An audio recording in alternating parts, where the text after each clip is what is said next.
Hi நண்பர்களே, ஒன்றும் இல்லை, எனக்கு கூட பிறக்காத ஒரு அண்ணன் மின்ட்டு ராஜேஷ் அண்ணன். இது ஏன் சொல்ல வரேன்னா, எனக்கு சினிமா துறையில் லத்தி படத்தில் தான் அறிமுகமானார், விஷால் சார் படத்தில்.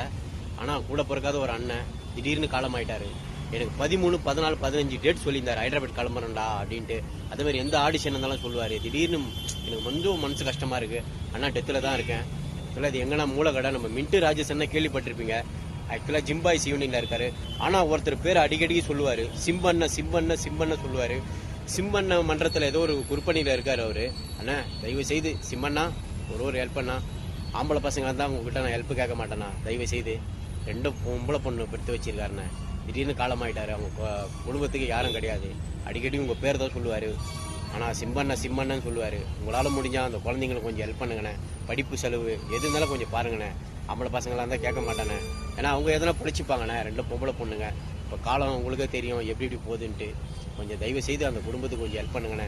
உங்களால் கொஞ்சம் ஹெல்ப் பண்ணுவீங்க நான் நம்புறேண்ணே. தயவு செய்து நீங்கள் டெத்துக்கு வருவீங்களா இல்லை இந்த வீடியோ பார்ப்பீங்களா எனக்கு தெரிலண்ணே. தயவு செய்து எப்படின்னா உங்ககிட்ட நான் சேர நம்புறேண்ணே. உங்களால் முடிஞ்சும் கொஞ்சம் ஹெல்ப் பண்ணுங்க அந்த குடும்பத்துக்கு, தயவு செய்து கேட்குறேண்ணே ப்ளீஸ்ண்ணே. அடிக்கடி உங்கள் பேர் தானே சொல்லுவார், சிம்மண்ண. உங்களுக்கே தெரியும் நான் மின்ட்டு ராஜேஷன்னா நீங்கள் கேள்விப்பட்டிருப்பீங்கண்ணே. கொஞ்சம் தயவு செய்து இந்த குடும்பத்துக்கு கொஞ்சம் ஹெல்ப் பண்ணுங்கண்ணே. ஏன்னா அவங்க மன்றத்தில் ஒரு விற்பனை இதில் இருக்காருண்ணே அவர். கொஞ்சம் பாருங்கண்ணே. ஏன்னா ஜிம்பாய்ஸ்லேருந்து நிறைய பேர் ஹெல்ப் பண்ணிட்டு வராங்க. ஏன்னா சினிமா நம்பி தான் கொஞ்சம் இருந்தார் அவர். இப்போ ஆட்டோ ஓட்டிட்டு இருந்தார். திடீர்னு காலமாயிட்டார். எனக்கு ரொம்ப மனசு கஷ்டமாக இருக்குண்ணே. இப்போ தயவு செய்து நீங்கள் எல்லாரும் ஹெல்ப் பண்ணண்ணே. தயவு செய்துண்ணே. பாய்ண்ணே.